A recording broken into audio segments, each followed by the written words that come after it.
一个侧写师为什么要戴墨镜遮住自己的眼睛？程毅这个细节我服了。一个专门读别人眼睛的人，为什么要把自己的眼睛藏起来？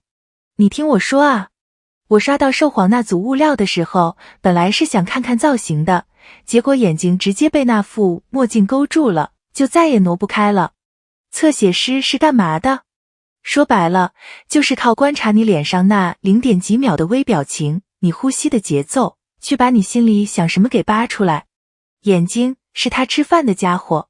可程毅这个角色呢，他自己戴墨镜。你猜怎么着？我越想越觉得有意思。先给还没了解这部剧的朋友补个背景哈，不然后面听不懂。程毅这次演的角色叫林燕婷，人物设定挺狠的。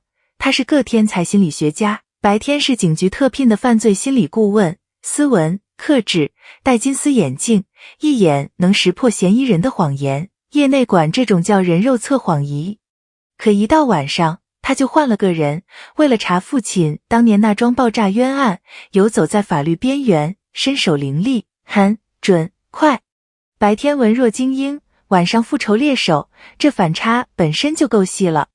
而且编剧还给他加了个哮喘的设定，一个病弱的身体，扛着一身狠厉的执念，你想想这中间的张力有多大。作为他的粉丝，我当然会往好里想，但客观来说，能接下这么一个双面灰度角色，本身就说明点问题。咱们今天不聊别的，就聊那副墨镜。就这一件小道具，其实能串起这个角色一大半的味道。行，那么问题来了，一个读心的人自己藏眼，这在逻辑上是不是矛盾？表面看是矛盾，但你品，你细品，这恰恰是最讲究的地方。你想想看，微表情这门功课是双向的，他能读你，理论上你也能读他。一个顶尖的侧写师最怕的是什么？是自己的底牌被人反过来看穿。所以那副墨镜翻译成人话就是一道防线，他把自己最会出卖情绪的地方先给焊上了。这跟白天那副金丝眼镜其实是一套的，金丝眼镜给你理性、克制、有距离感，墨镜更进一步，冷、防备，把人往外推。道具不是拿来好看的，道具是替角色说话的。而且啊，这个说法我自己也存疑，凭印象聊哈，我总觉得一个白天要靠眼睛吃饭，晚上又要藏起眼睛的人，这两副眼镜之间的切换，本身就是这个双面人设最好的视觉注脚。当然啦，我也看到有种声音说墨镜把眼睛挡住了，那不等于把演员最能发挥的地方给废了吗？侧写师全靠眼神戏啊。这话我先说清楚，别误会，我不是杠。但如果你顺着这个思路往下走一步，你会发现完全反过来了。正因为大部分时间藏着，那一下摘墨镜的瞬间才值钱。你把一样东西藏得越久，它露出来的那一刻张力就越大。这不是限制，这是给高潮传能量。演眼神戏最高的段位，从来不是一直瞪着镜头，是该藏的时候藏得住，该给的时候1秒到位。说到这个，我突然想到，为了演好这个角色，程毅提前1个月就开始做准备，走访一线警务人员，请教心理学专家，还专门去啃粤语和格斗动作戏，提前赴港调整状态。这些不是我编的，是公开报道里写的。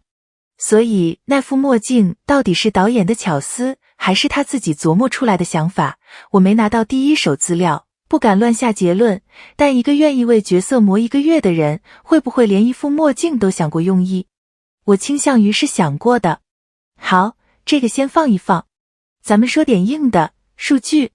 受谎的预约量，之前几个节点是6万、17万，到现在8万。注意啊，这是在剧还没正式播出的情况下，光靠期待值往上走的。我第一次看到这条曲线的时候是刚下班，在地铁上，说实话愣了一下。因为一部剧未播先火，靠的是什么？没有剧情，没有口碑，没有热搜话题带节奏，就是一群人默默点了那个预约。这个数字很干净。而且官宣当天，相关热度指数涨幅据说超过6600百分号，这波开局是真的接住了。我得补一句啊，免得有人抬杠，预约量高不等于播出就一定爆，这两件事得分开看。这个我保留意见。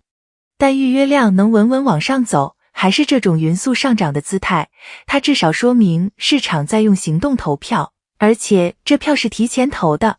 说到底，一个演员能让市场提前下注，靠的不是一时热度，是长期攒下来的信任。这是慢工出细活攒出来的东西。老粉应该懂我在说什么。哦，对了，还有件更重的没说。班底。这部剧的导演是陆建清，就是拍《寒战》系列拿过金像奖最佳导演的那位。等等，我核对一下，《寒战》，对，港片犯罪那条线的顶级班底。而且这是他第一次执导网剧，之前一直在大荧幕上混。监制是曾志伟，一位香港影视圈的资深前辈。一个常年在电影体量里打的团队，第一次下场做剧，还愿意把一部 S 加项目压在这批演员身上，这本身就是个信号。翻译成人话就是电影级别的班底，认这个人，认这个项目。能被这种量级的团队 Q 进来，这不是谁都有的机会。顺着这个说，还有几个细节也值得提一嘴。这部剧只有18集，走的是精品短剧路线，不注水，采用粤语、普通话双语拍摄，港风的原汁原味能保住。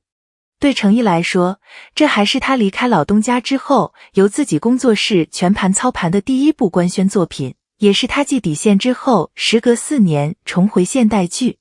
你把这些叠在一起看，新东家的第一仗，4年后的现代剧回归，第一次挑战港风悬疑，分量一下就出来了。这不是随便接的一部戏，这是一部想清楚了才走的棋。再说回造型里另一个被低估的点，制服。你有没有发现，警服、正装、白衬衫这类职业装，其实是最诚实的衣服。它没有花哨的剪裁去帮你藏，宽肩窄腰这种身材，穿职业装是骗不了人的，一穿就见真章。这不是我在这吹，这是个很朴素的审美常识，越简洁的衣服，越考验底子。而这个底子是练出来的。